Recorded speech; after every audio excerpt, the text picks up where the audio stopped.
Good morning, everyone. During last lecture, we have studied the structure of chromosome. The next part is chemical composition of chromosome. Actually, this part you will study in next chapter in detail. But see, for your clear understanding, chemically, the chromosome are nucleoprotein in nature. That means they are composed of two nucleic acids, namely RNA and DNA, and proteins. Okay, so there are two nucleic acids, DNAs and RNAs, whereas the proteins are again of two types, histone proteins and non-histone proteins. Generally, the chromosome consists of 30 to 40% of DNA. It consists of 50 to 60% of protein and 0.5 to 10% of RNA. See the composition of chromosome. The chromosome consists of 30 to 40% of DNA, 50 to 65% of protein and 0.5 to 10% of RNA. Now, we'll study one by one. First one is nucleic acid, and this first nucleic acid is DNA. It is present about 30 to 40%. The amount of DNA present in somatic cell is constant, and DNA content of gametic cell, it is half to that of somatic cell. We all know the somatic cells, they are diploid, whereas the gametic cell, it is haploid. So the DNA content of gametic cell is half to that of somatic cell. The DNA in chromosome is of two types, unique DNA and repetitive DNA. Now, what is this unique DNA? This DNA consists of those DNA sequences. It consists of those DNA sequences which are present in a single copy per genome. Which are present in single copy per genome. In every genome, there is single copy of this DNA, and this DNA is unique. As a single copy is there, it is known as unique DNA.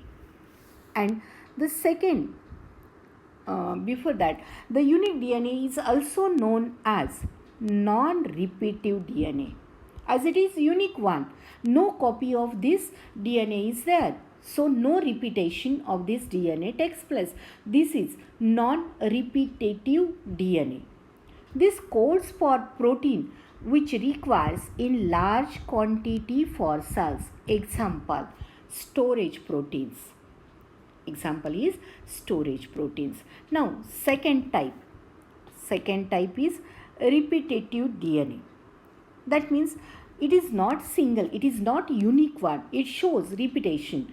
This repetitive DNA consists of DNA nucleotides or base sequences which are few to several hundred base pairs long and are present to several to million copies per genome. That means in a genome there are several to millions of copies of this DNA.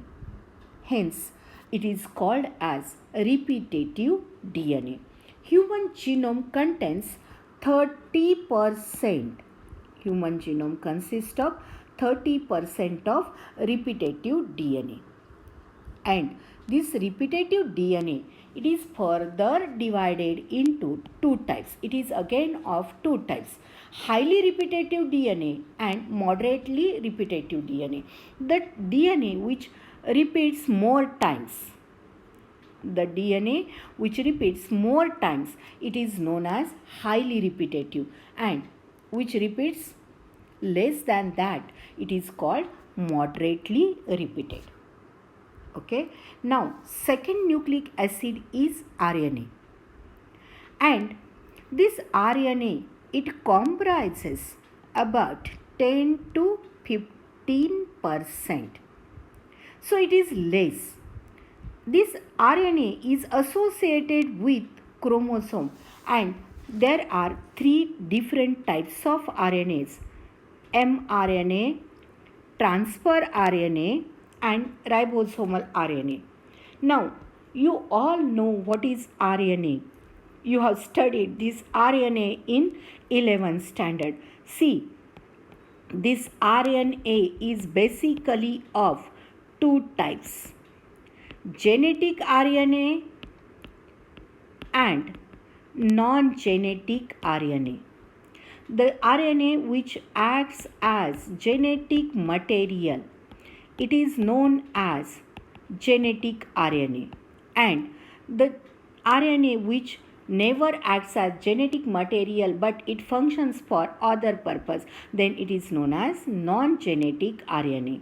This non-genetic RNA, it is of three types depending on its function.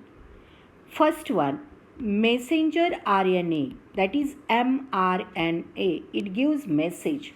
Second one, ribosomal RNA, and third one, transfer RNA or tRNA, which is also known as soluble RNA.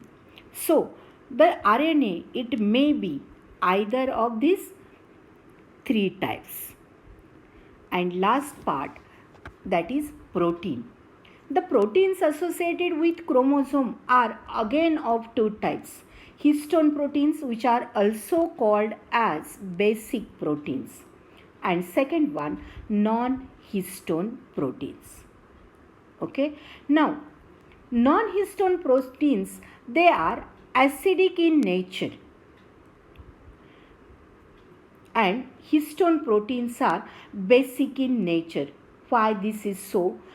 These non-histone proteins, it is acidic in nature because of acidic amino acids, because it consists of acidic amino acids, and because of these acidic amino acids, the non-histone proteins becomes acidic, whereas the histone proteins are basic in nature because they consist of basic amino acids.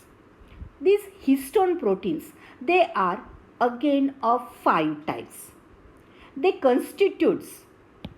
Histone proteins constitutes about 80% of total chromosomal proteins, and they are present in almost 1:1 ratio with DNA. That means exact similar to that of DNA. The ratio is equal. Now there are 5 different fractions of these histone proteins, and these fractions are H1, H2A, H2B, H3 and H4. Now, two molecules of H2A, two of H2B, two of H3 and two of H4, all these they group together. And they forms a octet. That means the 8 atoms are present here, and because of this it is called octet. And such many octets, they are connected together by means of this remaining histone protein, that is H1 protein. So here it is given as 1H1 because it is only one atom of H1, and remaining all there are 2 in number. Then non-histone proteins. Non-histone proteins, they comprises about 20% of total protein mass. Content of non-histone protein is different from species to species. Non-histone proteins include many important enzymes like DNA and RNA polymerase. These are most important enzymes. Okay, do you understand the composition of chromosome? Chemically, chromosome is made up of nucleic acids and proteins. So, it is nucleoprotein in nature. It consists of two nucleic acids, RNA and DNA, and two different types of proteins, histone proteins and non-histone proteins. Okay, do you understand this much part? Then, next part is types of chromosome. Next part is types of chromosome. Now, uh, while studying the shape of chromosome, we see that there are rod-shaped, L-shaped, V-shaped chromosomes. Now, these are the types which are on basis of position of centromere. These types, they are on the basis of localization of centromere, where actual the centromere is located. See, if the centromere is present exactly at center, and these are two arms, and if the two arms are exactly equal, then the chromosome is known as metacentric. This chromosome is known as metacentric. Now, this metacentric chromosome appears V-shaped. It appears V-shaped during anaphase. These two are arms, and these two arms are equal. So, it is V-shaped in anaphase. Now, second type is submetacentric. Now, whenever the centromere is shifted slightly towards the end, then it is called as submetacentric. And in this chromosome, the arms are not equal one. One arm is slightly larger than another arm. One arm is slightly larger than another arm. Okay. Now, during anaphase, this chromosome appears L-shaped. During anaphase, it appears L-shaped. Okay. Now, third type, that is acrocentric. Whenever the centromere is located just near the end, it is almost reached the end. That means one arm is so longer, another is so smaller. Then such chromosome is known as acrocentric, and during anaphase it appears J-shaped. And last type, telocentric. Telo means tail. So whenever the centromere is present exactly at the end, then the chromosome is known as telocentric, and it appears rod-shaped. Okay, do you understand the types of chromosome? Now, on basis of their function, the chromosomes, they are of two types. On basis of function, they are of two types: autosomes and allosomes. Allosomes are also known as sex chromosome. allosomes are also known as sex chromosome. Now, autosomes, these are chromosomes which decides all body characters or all somatic characters, except it determines all body or somatic characters except the sex, and such chromosomes are known as autosomes.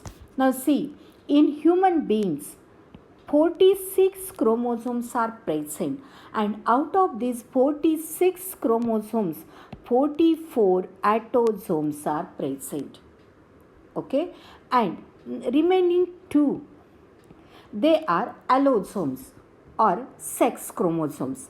Now the sex chromosomes, they determines the sex, they only determines the sex, and that's why they are known as sex chromosomes.